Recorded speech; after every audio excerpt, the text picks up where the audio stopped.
मधुबन के बाबा, मधुबन के बाबा मुरली वाले, आपका क्या कहना, आपका क्या कहना। ओम शांति। आज 30 जुलाई 2021 के साकार मधुर महावाक्य हैं। आज मीठे मीठे बाप दादा बोले, मीठे बच्चे, इस पुरानी दुनिया में जिस प्रकार की आशाएं मनुष्य रखते हैं, वह आशाएं तुम्हें नहीं रखनी हैं, क्योंकि यह दुनिया विनाश होनी है। बाबा बोले, मीठे बच्चे, इस पुरानी दुनिया में जिस प्रकार की आशाएं मनुष्य रखते हैं, वह आशाएं तुम्हें नहीं रखनी हैं, क्योंकि यह दुनिया विनाश होनी है। और बाबा ने आज हमसे प्रश्न पूछा है कि संगम युग पर कौन सी आश रखो तो सब आशाएं सदा के लिए पूरी हो जाएंगी।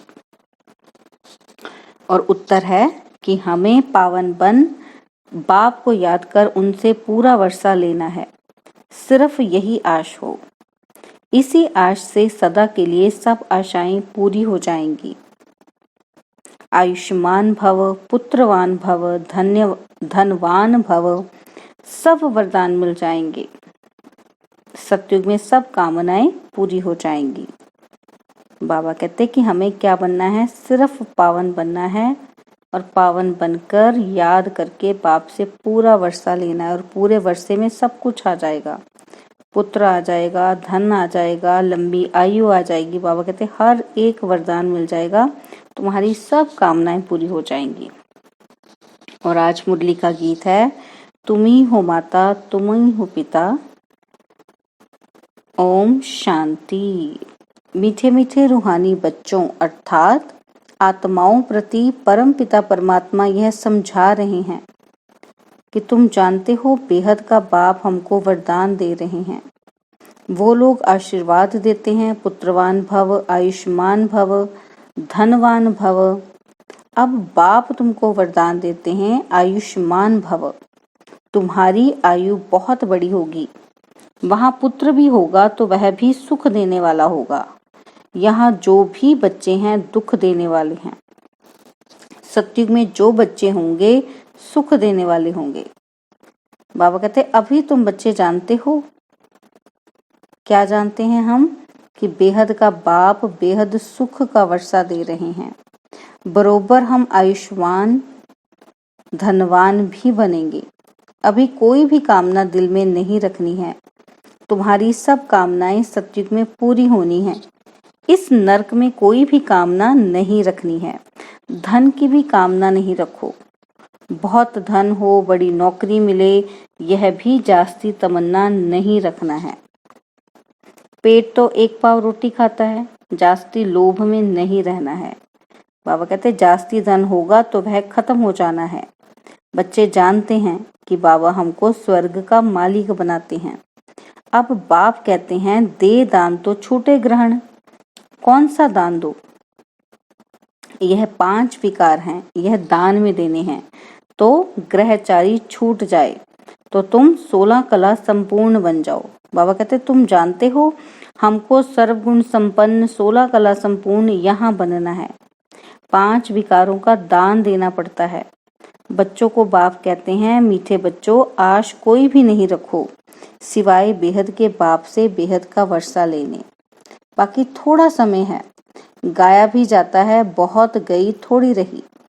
बाकी थोड़ा समय इस विनाश में है, इसलिए इस पुरानी दुनिया की कोई आश नहीं रखो। सिर्फ बाप को याद करते रहो। याद से बच्चों को सतोप्रधान बनना है। इस दुनिया में मनुष्य जो आश रखते हैं वह कोई भी नहीं रखो। सिर्फ आश रखनी है एक शिव बाबा से कि हम अपना स्वर्ग का वर्षा लेवें। किसी को भी कभी दुख नहीं देना है। 1-2 के ऊपर काम कटारी चलाना ये सबसे बड़ा दुख है। इसलिए सन्यासी लोग स्त्री से अलग हो जाते हैं, कहते हैं इसने छोड़ दिया है। इस समय रावण राज्य में सब पतित पाप आत्माएं हैं। अभी समय बहुत कम है। तुम अगर बाप की श्रीमत पर नहीं चलेंगे तो श्रेष्ठ नहीं बनेंगे। बच्चों को ऊंच से ऊंच बनाना है, इसलिए 5 विकारों का दान देना है तो ये ग्रहण छूट जाएगा। बाबा कहते हैं सबके ऊपर ग्रहचारी है, बिल्कुल ही काले बन गए हैं। बाप कहते हैं, क्या कहते हैं कि अगर मेरे से वर्षा लेना है तो पावन बनो। द्वापर से लेकर तुम पतित बनते बनते सतो प्रधान से तमो प्रधान बन पड़े हो, तब तो गाते हो, क्या गाते हो कि पतित पावन आओ, आकर हमें पावन बनाओ। तो बाप फरमान करते हैं, क्या फरमान करते हैं कि बच्चे अब पतित नहीं बनो, काम महाशत्रु को जीतो, जिससे ही तुमने आदि मध्य अंत दुख को पाया है। बाप कहते हैं तुम स्वर्ग में बिल्कुल पवित्र थे, अब रावण की मत पर तुम पतित बने हो, तब तो देवताओं के आगे जाकर उनकी महिमा गाते हो। क्या महिमा गाते हैं कि आप सर्वगुण संपन्न संपूर्ण निर्विकारी और हम विकारी हैं। निर्विकारी होने से सुख ही सुख है। बाप कहते हैं अब हम आए हैं क्या करने के लिए, तुम बच्चों को निर्विकारी बनाने। अब तुम बच्चों को सब इच्छाएं छोड़नी है, अपना धंधा धौरी आदि भल करो और एक दो को ज्ञान अमृत पिलाओ। गाया भी जाता है, अमृत छोड़ विष काहे को खाए। बाप कहते हैं कोई भी कामना नहीं रखो, हम याद की यात्रा से पूरे सतो प्रधान बन जाएंगे। 63 जन्म जो पाप किए हैं वह याद से ही खलास होंगे। बाबा कहते हैं अब निर्विकारी बनना है। भल माया के तूफान आए परंतु पतित नहीं बनना है। मनुष्य से देवता बनना है। तुम ही सतो प्रधान पूज्य देवता थे, फिर तुम ही पूज्य से पुजारी बनते हो। बाबा कहते हम निरोगी थे फिर रोगी बनते हैं, अब फिर से निरोगी बन रहे हैं। जब निरोगी थे तो आयु बड़ी थी। बाबा कहते अब तो देखो बैठे बैठे मनुष्य मर जाते हैं। कहते हैं ना साइलेंट हार्ट अटैक हो गया, तो बाबा ने देखो कितनी पहले ये मुरली सुनाई है। तो सब कुछ अब वैसे हो रहा है कि बैठे बैठे मनुष्य मर जाते हैं। तो कोई को भी आश नहीं रखनी है, ये सब छीछी आशाएं हैं। कांटे से फूल बनने के लिए एक तो एक ही फर्स्ट क्लास आश है। बाप कहते हैं मुझे याद करो तो पुण्य आत्मा बन जाएंगे। इस समय सबके ऊपर राहु का ग्रहण है, सारे भारत पर राहु का ग्रहण है, फिर चाहिए बृहस्पति की दशा। बाबा कहते तुम जानते हो, क्या जानते हैं हम कि अब हमारे ऊपर बृहस्पति की दशा बैठी है। भारत स्वर्ग था ना, सत्युग में तुम्हारे ऊपर बृहस्पति की दशा थी, इस समय है राहु की दशा, और अब फिर बेहद के बाप से बृहस्पति की दशा मिलती है। बृहस्पति की दशा में 21 जन्मों का सुख रहता है। त्रेता में है शुक्र की दशा। बाबा कहते जितना जो याद करेंगे, बहुत याद करेंगे, तो बृहस्पति की दशा होगी। यह भी समझा दिया है कि अब सबको वापस घर जाना है, इसलिए बाप को याद करते रहो तो विकर्म विनाश हो और तुम उड़ने लायक बनो। माया ने तुम्हारे पंख काट दिए हैं, अब तुमको मिलती है ईश्वरीय मत, जिससे तुम सदा सुखी बनते हो। ईश्वरीय मत पर तुम स्वर्ग के मालिक बनते हो, विश्व की बादशाही ले रहे हो। ईश्वरीय मत मिलती है कि बाप को याद करो तो अंतमति सो गति हो जाएगी। याद से ही विकर्म विनाश हो जाएंगे, पवित्र बन जाएंगे। पवित्र आत्मा ही स्वर्ग के लायक बनेगी। वहां तुम्हारा शरीर भी निरोगी होगा, आयु भी बड़ी होगी, धन भी बहुत होगा, और वहां कभी धर्म का बच्चा नहीं बनाते। बाप कहते हैं आयुष्मान भव, संपत्तिवान भव। पुत्र भी एक जरूर होगा। इस समय बाप सभी को धर्म का बच्चा बनाते हैं, तो फिर सत्युग में कोई धर्म का बच्चा होता ही नहीं। एक बच्चा एक बच्ची है योग बल से। पूछते हैं वहां बच्चे कैसे पैदा होंगे। बाबा कहते वहां है ही योग बल। ड्रामा में नूंद है, सत्युग में सब योगी हैं और कृष्ण को योगेश्वर कहा जाता है। ऐसे नहीं कि कृष्ण योग में रहते हैं, वो तो पूरा पवित्र योगी हैं। ईश्वर ने सबको योगेश्वर बनाया है, तो भविष्य में योगी रहते हैं। बाप ने योगी बनाया है। योगियों की आयु बड़ी रहती है और भोगी की आयु छोटी होती है। ईश्वर ने बच्चों को पवित्र बनाए योग सिखाकर देवता बनाया है। इनको कहा जाता है योगी। योगी अथवा ऋषि पवित्र होते हैं। तुमको समझाया है, क्या समझाया बाबा ने हमें बाबा कहते तुम हो राज ऋषि, राजयोग सीख रहे हो राजाई पद पाने के लिए। इस समय बाप को याद करना है। यहाँ कोई उल्टी आश नहीं रखनी है कि बच्चा पैदा हो, फिर भी विकार में जाना पड़े ना, काम कटारी चलानी पड़े। बाबा कहते देह अभिमानी काम कटारी चलाते हैं और देही अभिमानी काम कटारी नहीं चलाते हैं। बाप समझाते हैं पवित्र बनो, आत्माओं से बात करते हैं। क्या बात करते हैं कि अब ये काम कटारी नहीं चलाओ, पवित्र बनो तो तुम्हारे सब दुख दूर हो जाएंगे। तुमको स्वर्ग का मालिक बनाते हैं। बाप कितना सुख देते हैं, बाप से तो पूरा वर्षा लेना चाहिए। बाप तो गरीब निवाज है, गाया भी जाता है। क्या गाते हैं कि सुदामा ने 2 चपटी चावल दी तो महल मिल गए। बाबा 21 जन्मों के लिए वर्षा दे देते हैं। यह भी समझते हो कि अब सबको वापस जाना है। शिव बाबा की स्थापना के कार्य में जितना जो मदद करे, बाबा कहते घर में यूनिवर्सिटी व हॉस्पिटल खोलो, बोर्ड पर लिख दो कि बहनों और भाइयों 21 जन्म के लिए एवर हेल्दी और वेल्दी बनना है तो आकर समझो। हम 1 सेकंड में एवर हेल्दी वेल्दी बनने का रास्ता बताते हैं। बाबा कहते तुम सर्जन हो ना, सर्जन बोर्ड तो जरूर लगाते हैं, नहीं तो मनुष्यों को कैसे पता पड़े। तुम भी अपने घर के बाहर में बोर्ड लगा दो, कोई भी आए उसको 2 बाप का राज समझाओ। हद के बाप से हद का वर्षा लेते आए। बेहद का बाप कहते हैं मामेकम याद करो तो बेहद का वर्षा मिलेगा। प्रोजेक्टर प्रदर्शनी में पहले ये समझाओ, इस पुरुषार्थ से तुम यह बनेंगे। बाबा कहते अब है संगम, कलयुग से सतयुग बनना है। तुम भारतवासी सतो प्रधान थे, अब तमो प्रधान बने हो। अब बाप कहते हैं मुझे याद करो तो तुम स्वर्ग के मालिक बनेंगे। अक्षर ही 2 है, अल्फ को याद करो तो बे यानी कि बादशाही तुम्हारी। इस याद से खुशी में रहेंगे। इस छीछी दुनिया में कोई भी प्रकार की आश नहीं रखो। यहाँ तुम पुरुषार्थ करते हो जीते जी मरने के लिए, वह तो मरने के बाद कहते हैं स्वर्गवासी हुआ। और तुम सबको कहते हो कि हम स्वर्गवासी बनने के लिए बाप को याद करते हैं, उससे बेहद का सुख मिलता है। बाप को याद करने से तुम कब रोएंगे पीटेंगे नहीं।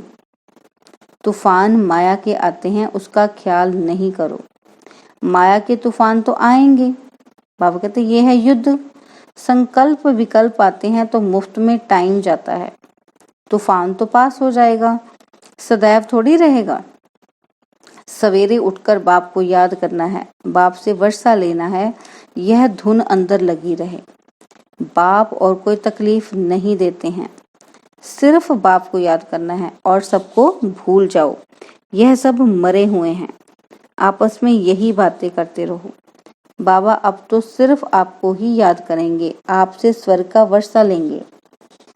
टाइम रख दो। बाबा कहते हैं हम 3-4 बजे जरूर उठकर बाप को याद करेंगे। चक्र भी याद रखना है। बाप ने हमें रचता और रचना की नॉलेज दी है। हम इस मनुष्य सृष्टि झाड़ को जानते हैं।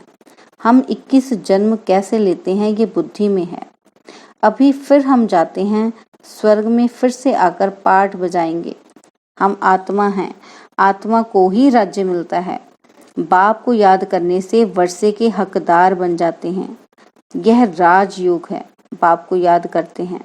बेहद के बाप द्वारा अनेक बार विश्व के मालिक बने हैं और फिर नरकवासी बने हैं और अब फिर स्वर्गवासी बनते हैं। एक बाप की याद से। कैसे बनते हैं स्वर्गवासी? एक बाप की याद से। बाप की याद से ही पाप भस्म हो जाएंगे, इसलिए इसको योग अग्नि कहा जाता है। तुम ब्राह्मण हो राज ऋषि। ऋषि हमेशा पवित्र होते हैं, बाप को याद करते और राजाई का वर्षा लेते हैं। बाबा कहते हैं अब थोड़ी ही विकार के लिए आश रखनी है। अब हमने विकारों के लिए थोड़ी कुछ उम्मीदें पाल कर रखनी है। बाबा कहते हैं ये छीछी आश है, अब तो पारलौकिक बाप से वर्षा लेना है। बीमार होते भी याद कर सकते हो। बाप को भी बच्चे प्यारे होते हैं। बाबा को कितने बच्चों को पत्र आदि लिखने पड़ते हैं, शिव बाबा लिखवाते हैं। तुम भी पत्र लिखते हो। शिव बाबा केयर ऑफ ब्रह्मा, हम सब शिव बाबा के बच्चे ब्रदर्स हैं। रूहानी बाप आकर हमको पावन बनाते हैं, इसलिए कहा जाता है पतित पावन। सभी आत्माओं को पावन बनाते हैं, कोई को भी छोड़ता नहीं हूँ। बाबा कहते हैं मैं किसी को नहीं छोड़ता। प्रकृति भी पावन बनती है। तुम जानते हो सतयुग में प्रकृति भी पावन रहेगी। अभी शरीर भी पतित है, तब तो गंगा में शरीर धोने जाते हैं, लेकिन आत्मा तो पावन होती नहीं। बाबा कहते वह तो होगी योग अग्नि से। अच्छा, मीठे मीठे सिकिलदे बच्चों प्रति माता पिता बाप दादा का याद प्यार और गुड मॉर्निंग। रूहानी बाप की रूहानी बच्चों को नमस्ते। हम रूहानी बच्चों की रूहानी बाप दादाजी को दिलवा जान सिकवा प्रेम से नमस्ते। ओम शांति। प्यारे बाबा, मीठे बाबा, मेरे बाबा, शुक्रिया बाबा, शुक्रिया बाबा, शुक्रिया बाबा।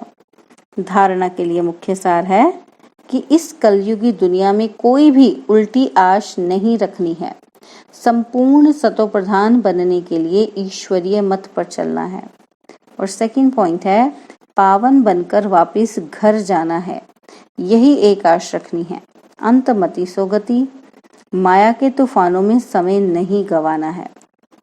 और वरदान दिया है आज हमें बाबा ने कि निरंतर बाप के साथ की अनुभूति द्वारा हर सेकंड हर संकल्प में सहयोगी बनने वाले सहज योगी भव।